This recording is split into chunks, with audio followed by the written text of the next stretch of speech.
Assalamualaikum warahmatullahi wabarakatuh.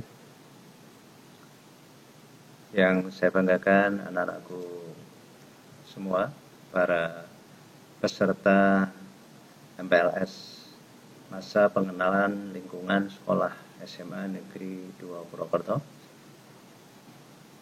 Mari kita bersama-sama panjatkan puji syukur kehadirat Allah Subhanahu wa taala atas karunia-Nya.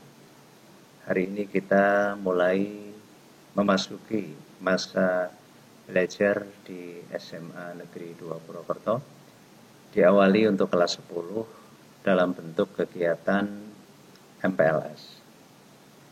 Anak-anakku, pertama kali saya tentu harus mengucapkan selamat kepada kalian semua. Melalui proses seleksi PPDB tahun ini, kalian bergabung menjadi keluarga besar SMA Negeri 2 Purwokerto. Tentu saja, ucapan syukur dalam bentuk ucapan, dalam bentuk perbuatan, dalam bentuk tindakan yang mewujudkan rasa syukurmu kepada Allah atas karunia besar ini harus segera kalian laksanakan. Di samping syukur tentu adalah sebuah upaya untuk bisa segera melengkapi rasa syukurmu dengan tindakan nyata, melakukan hal-hal yang seharusnya dilakukan sebagai warga SMA Negeri 2 Purwokerto. Kepada anak-anakku, saya perlu sampaikan bahwa SMA Negeri 2 Purwokerto adalah SMA tertua di Kabupaten Banyumas.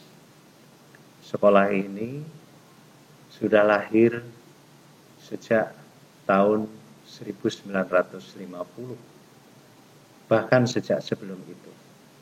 Karena menurut dokumen kelahiran berdirinya sekolah tahun 1950, tapi kenyataannya tahun 1951 sekolah ini sudah menghasilkan lulusan. Artinya sebenarnya ada siswa yang sebelumnya belajar. Meskipun siswa yang dimaksud adalah para tentara pelajar yang di sela-sela kegiatan belajarnya mereka mengangkat senjata, berjuang untuk mempertahankan kemerdekaan. Oleh karena itu anak-anakku, sejarah kelahiran sekolah ini diwarnai semangat heroisme, diwarnai semangat nasionalisme, diwarnai juga semangat perjuangan yang luar biasa. Sehingga sampai saat ini para keluarga SMA Negeri 2 Purwokerto, dalam hal ini para siswa, senantiasa terinspirasi oleh para pendahulu, siswa-siswa yang sejak masa mempertahankan kemerdekaan, beranjak kepada masa susah bangsa Indonesia, di masa Orde Lama, di masa Orde Baru, sampai memasuki zaman-zaman sekarang. Seiring dengan berjalannya sejarah Indonesia, berjalan pula sejarah SMA Negeri 2 Purwokerto dengan dinamika heroisme, patriotisme, nasionalisme yang terus membara.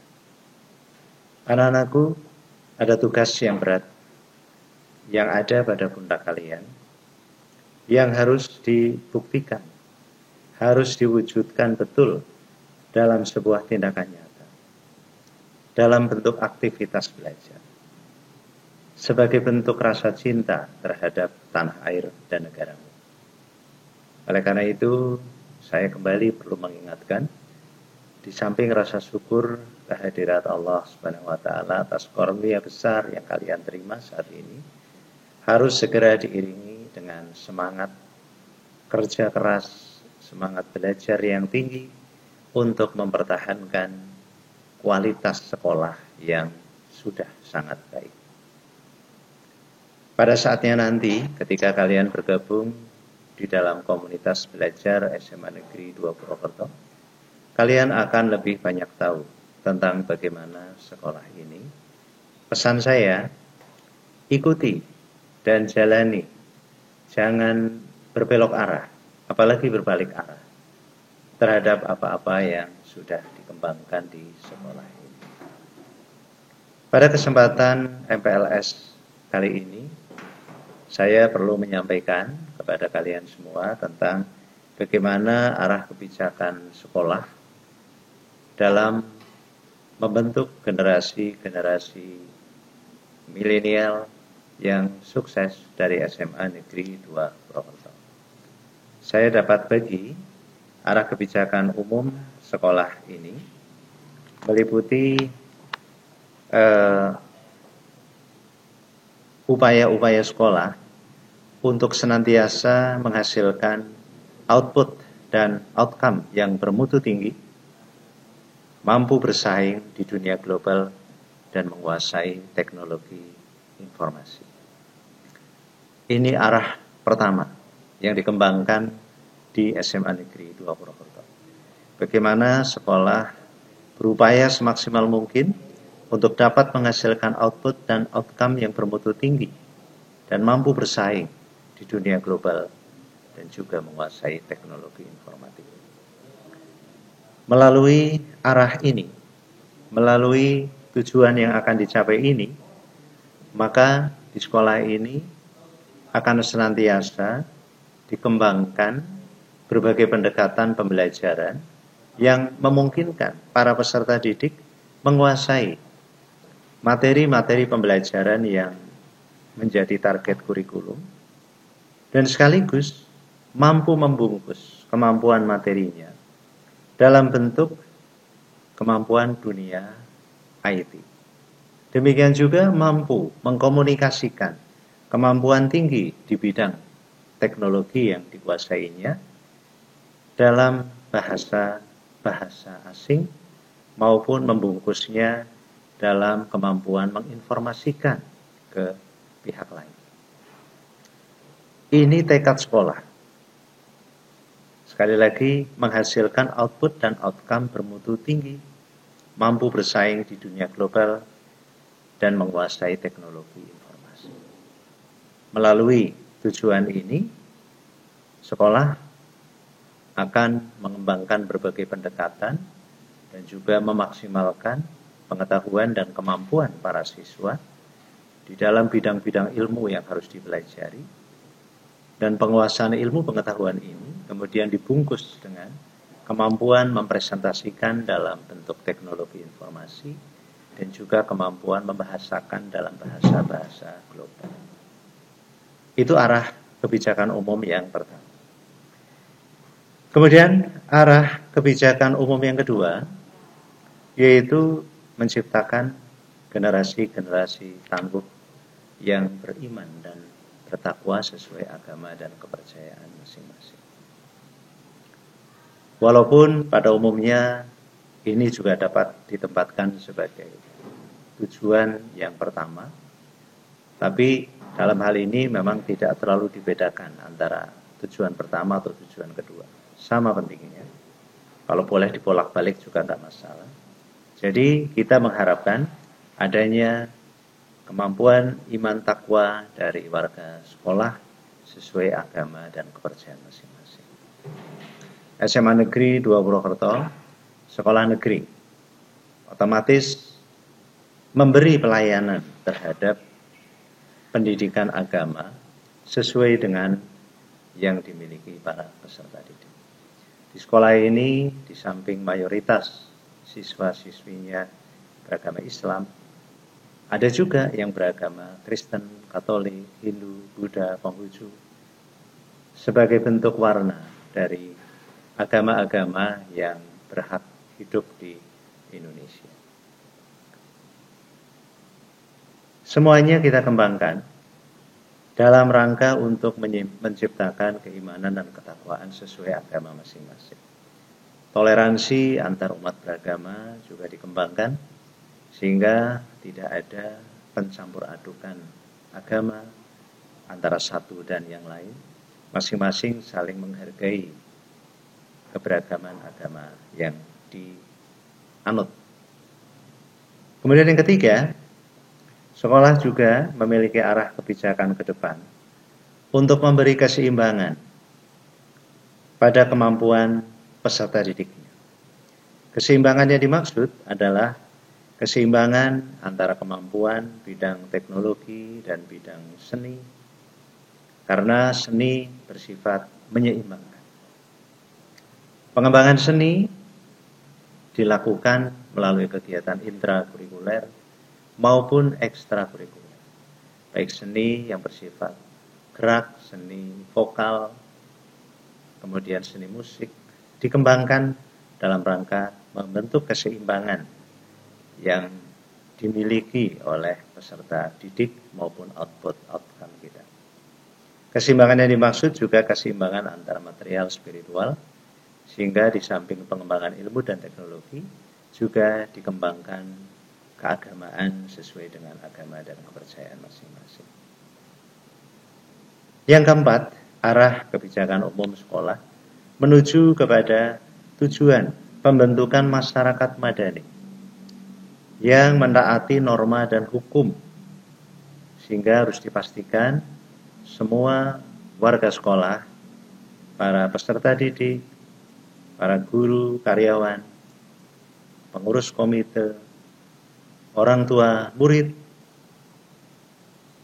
diinginkan untuk menjadi masyarakat-masyarakat madani yang taat akan norma-norma yang berlaku di masyarakat maupun hukum yang berlaku di negara kita.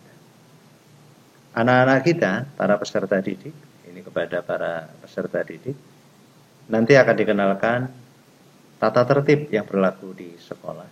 Yang tata tertib ini secara umum mengacu pada tata tertib ataupun aturan yang berlaku di masyarakat maupun di negara kita.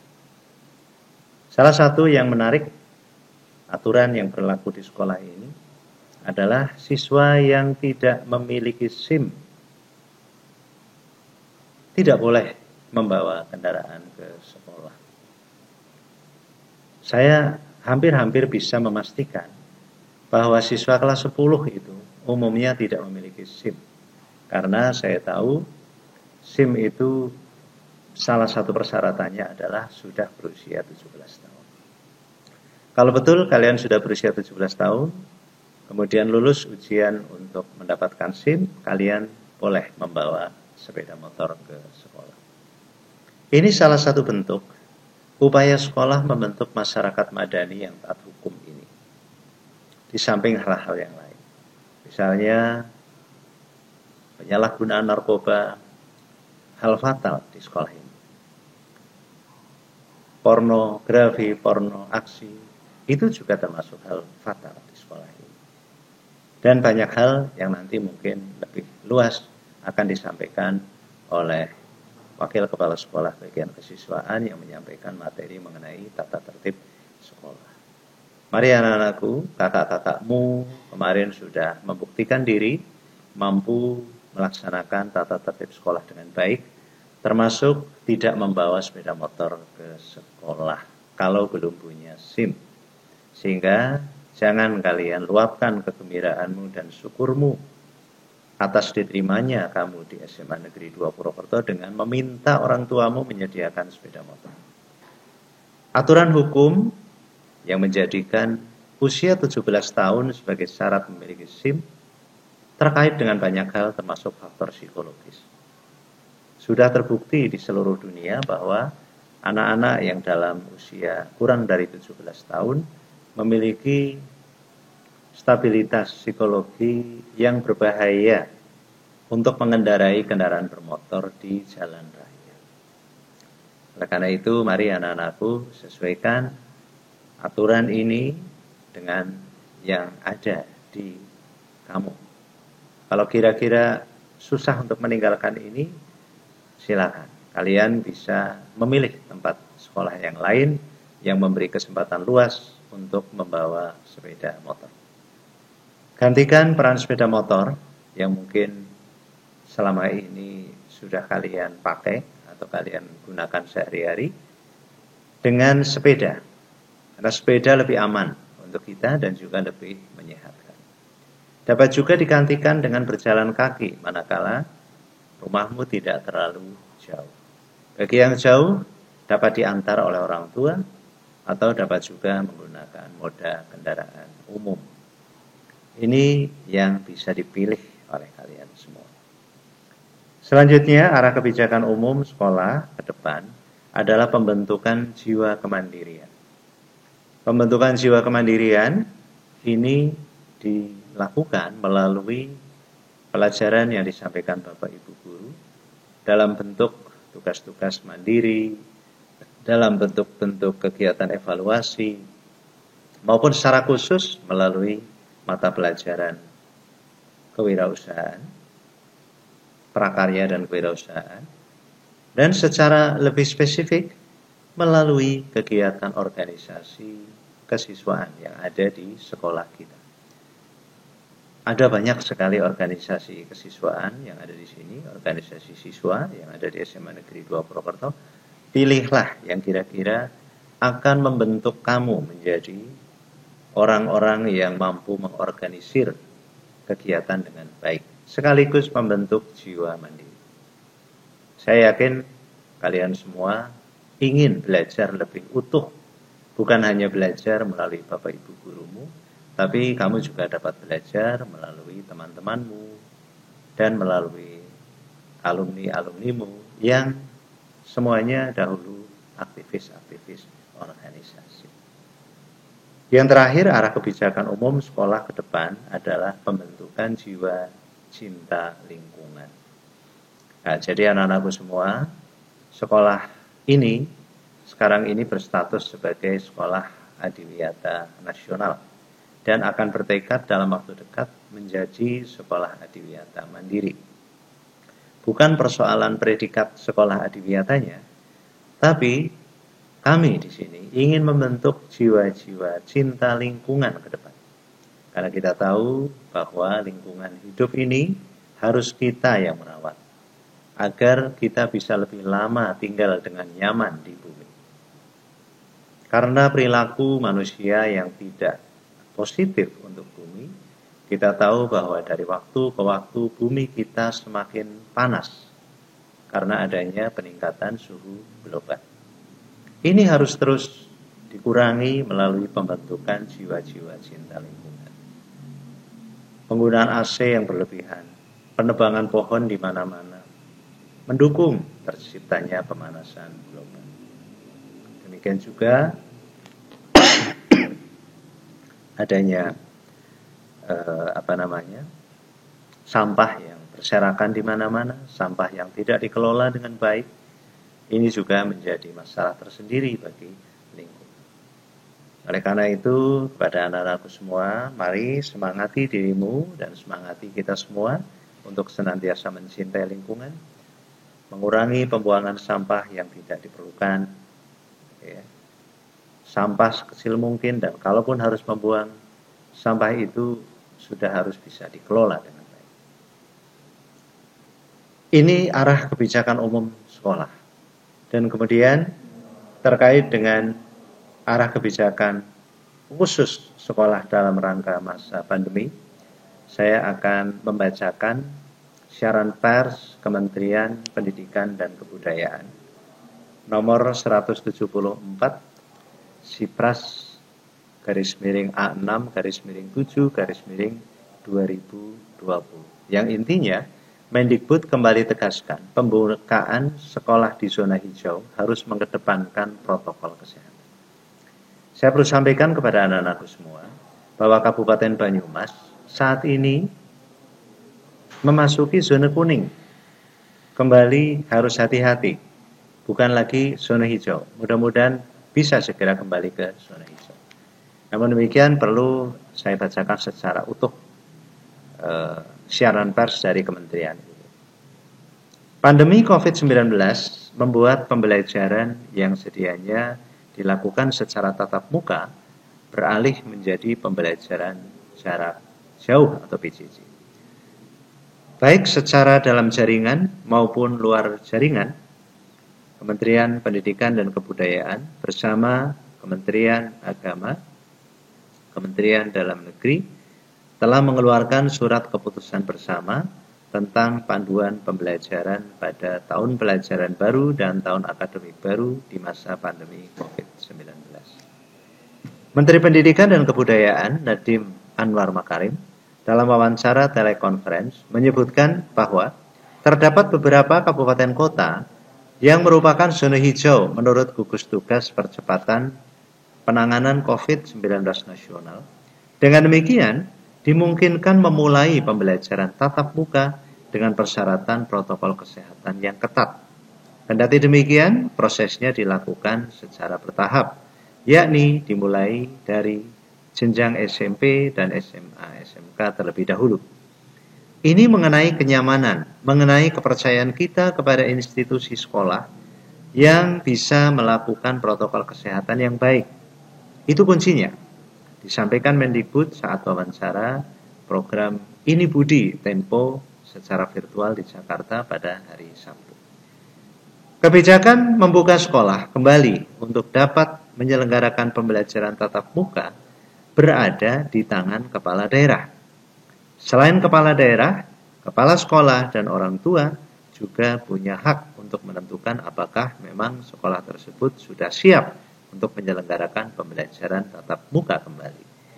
Jadinya, sekolah-sekolah kalau mau membuka kembali pembelajaran tatap muka harus benar-benar meyakinkan semua orang tua bahwa protokol kesehatan di sekolahnya itu sudah sangat mapan, kata Mendikbud.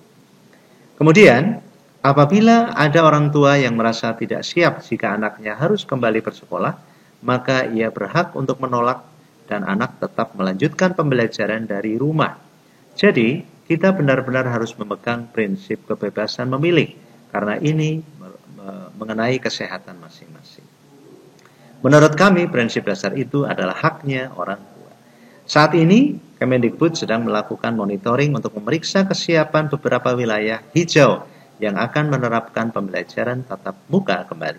Jadi harapan kami adalah Pemda dan Kepala Dinas itu bisa benar-benar mendukung proses ini dan tentunya Kemendikbud di sini siap mendukung dan salah satu caranya adalah tentunya sumber dayanya kita jadikan fleksibel, tutur Mendikbud.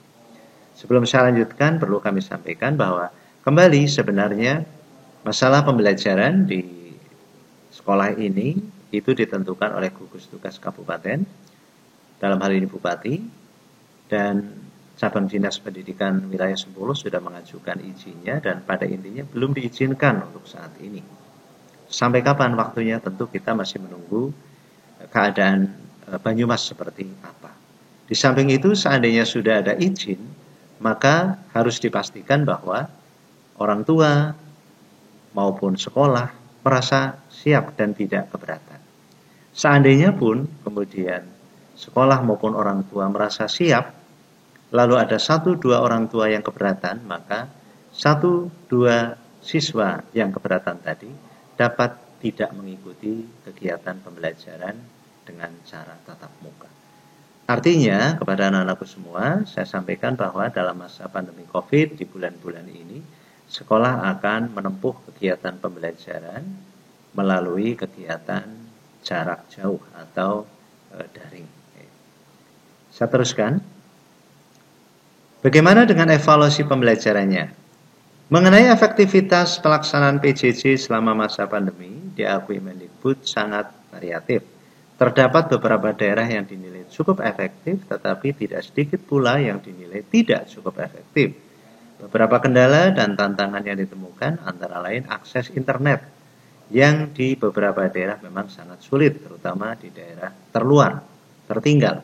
Dan kemudian dana untuk membeli kuota internet. Hal inilah yang membuat Kemdikbud mengizinkan penggunaan dana BOS untuk pembelian kuota internet bagi siswa dan guru. Jadi kepada anak-anakku yang berasal dari keluarga miskin, jangan khawatir, nanti kegiatan PJJ itu yang akan mengambil banyak pulsa ataupun kuota, nanti sekolah akan membantu kalian yang kondisi ekonominya tidak mampu. Caranya bagaimana? Sampaikan kepada pendamping kelasmu, nanti akan diteruskan melalui para wali kelas, dan nanti akan diberikan bantuannya kepada siapapun yang miskin. Jadi secepatnya data miskin itu bisa kami terima, baik miskin karena memang memiliki kartu Indonesia Pintar maupun miskin dadakan akibat terjadinya pandemi COVID ini. Kemudian yang ketiga adalah waktu adaptasi terhadap program PJJ masih sangat kecil, sehingga banyak sekali yang terjadi adalah pemberian tugas-tugas kepada siswa yang berlipat ganda, sehingga memberatkan siswa. Kemdikbud maupun siapapun di sistem ini sebenarnya tidak mau dipaksa melakukan pembelajaran jarak jauh. Kita terpaksa melakukan pembelajaran jarak jauh karena opsinya adalah kita tidak belajar sama sekali atau kita coba-coba biar masih ada pembelajaran yang terjadi.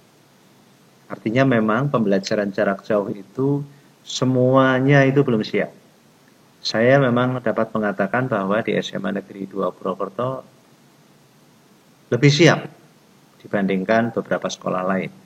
Namun demikian ini pun tidak dalam keadaan betul-betul siap.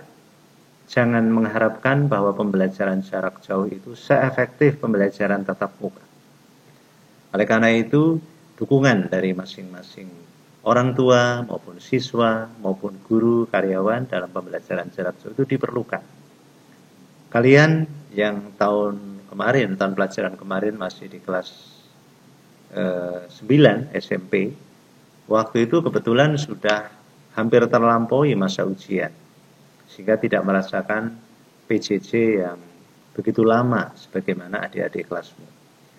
Dan nanti ketika kalian masuk di kelas 10, kalian akan merasakan PJJ yang kita tidak tahu sampai bulan kapan. Mudah-mudahan tidak terlalu lama. Biasanya kalau PJJ semacam ini, nanti banyak keluhan terkait dengan pembelajaran yang membosankan, tidak nyaman, banyak tugas-tugas, dan lain-lain masalah. Diakui Nadiem, cukup banyak kritik terkait ketidakoptimalan pembelajaran jarak jauh yang terjadi di masa pandemi. Itu saya 100% setuju dengan semua kritikan itu, tetapi kita tidak punya opsi lain pada saat ini. Kita harus mencari jalan masing-masing karena tidak ada satu platform yang cocok untuk satu sekolah. Jadi Menteri pun mengakui bahwa tidak ada ketentuan yang paling cocok diakui lalu dipakai untuk semua sekolah yang ada di Indonesia. Jelas tidak ada. Semua sekolah harus berpikir sendiri, menentukan langkah. Kalau teknologinya terlalu tinggi, bisa jadi hebat, tetapi tidak bisa dikuasai oleh anak-anak maupun semua warga sekolah. Kalau teknologinya terlalu rendah, akan terlihat tidak efektif. Jadi banyak hal harus dipikirkan, dari yang paling besar risikonya sampai yang paling kecil risikonya. Tapi menurut Menteri, tidak ada pilihan lain kecuali PJJ. Karena tatap muka itu betul-betul harus selektif. Namun, selain penggunaan teknologi, Mendikbud menjelaskan bahwa kriteria kesuksesan PJJ tercermin dari meningkatnya partisipasi orang tua. Dari evaluasi yang dilakukan Mendikbud, partisipasi orang tua mengakibatkan efektivitas pembelajaran jauh meningkat. Untuk para siswa yang belum memiliki akses ke internet, Kemendikbud telah meluncurkan program belajar dari rumah yang merupakan kolaborasi dengan TVRI. Jadi banyak pilihan sebenarnya untuk belajar ya.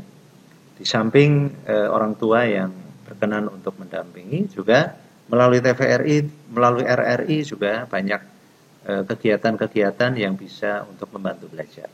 SMA Negeri 2 Purwokerto bersama dengan MKKS Kabupaten Banyumas juga bekerja sama dengan RRI wilayah Purwokerto untuk membuat siaran pendidikan, dan ini sudah berjalan dengan baik, tinggal diikuti saja. Mendikbud juga mengapresiasi kinerja dan dedikasi para guru yang terus mencari jalan untuk memastikan semua peserta didiknya tetap belajar di kondisi darurat ketika pemanfaatan teknologi masih sangat terbatas karena akses internet ataupun listrik serta isu kepemilikan gawai. Antara lain memang ada guru-guru yang berkenan untuk berkunjung ke rumah-rumah siswa. Ya, ini mungkin saja pada titik tertentu akan dilakukan di SMA Negeri 2 Purwokerto. Mengenai pemberitaan bahwa Kemendikbud akan menerapkan PJJ secara permanen, Mendikbud menambahkan hal tersebut, menampik hal tersebut Adapun yang dipermanenkan adalah penggunaan teknologi dalam pembelajaran.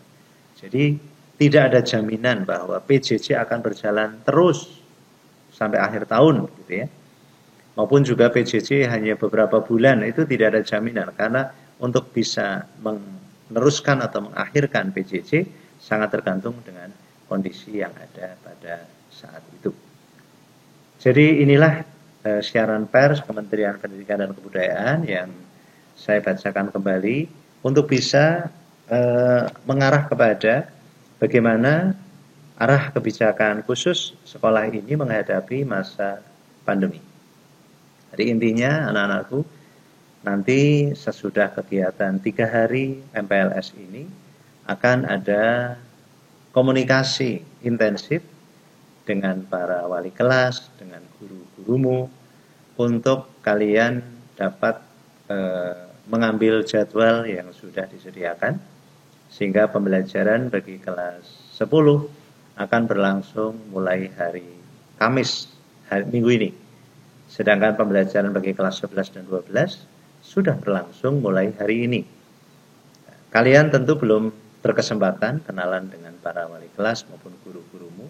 Nanti akan mengambil kesempatan itu mulai hari Kamis. Dan ini akan difasilitasi secara daring.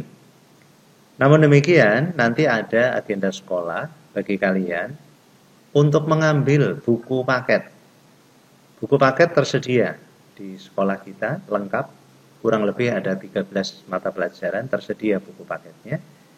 Ini hak kalian untuk bisa menikmati buku ini secara gratis, dipinjami oleh sekolah. Jadi kalian selama bersekolah di SMA Negeri 2 Purwokerto tidak perlu membeli lagi buku karena semua sudah tersedia. Dan ini tinggal dipakai saja. Pada saatnya nanti kalian naik ke kelas 11, buku ini harus dikembalikan untuk dinikmati oleh adik-adik kelasmu.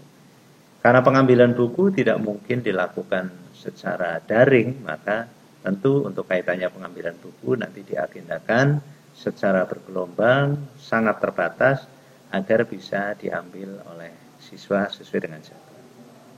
Saya kira itu anak-anakku yang perlu saya sampaikan untuk mengisi materi penyampaian arah kebijakan sekolah ke depan dalam arah kebijakan umum maupun arah kebijakan khusus dalam rangka menghadapi pandemi. Salam sehat, semoga kalian dan keluarga masing-masing senantiasa terbebas dari berbagai hal yang mengganggu kegiatan-kegiatan dalam kerangka terjadinya pandemi COVID-19 ini. Dan sebelum saya akhiri, saya perlu sampaikan bahwa saat ini sudah tersedia liputan di YouTube mengenai kegiatan pembukaan MPLS yang dilakukan oleh Bupati Banyumas. Walaupun pembukaan ini sebenarnya tidak terkait dengan SMA, karena SMA mestinya oleh gubernur, tetapi karena lokus kita ada di Kabupaten Banyumas, untuk mengisi waktu saya perlu putarkan sambutan Bupati Banyumas dalam rangka pembukaan MPLS, dan mudah-mudahan ini menambah arah tentang penyelenggaraan MPLS ini. Demikian yang perlu saya sampaikan. Terima kasih atas perhatian kalian semua. Salam sehat. Wassalamualaikum warahmatullahi wabarakatuh.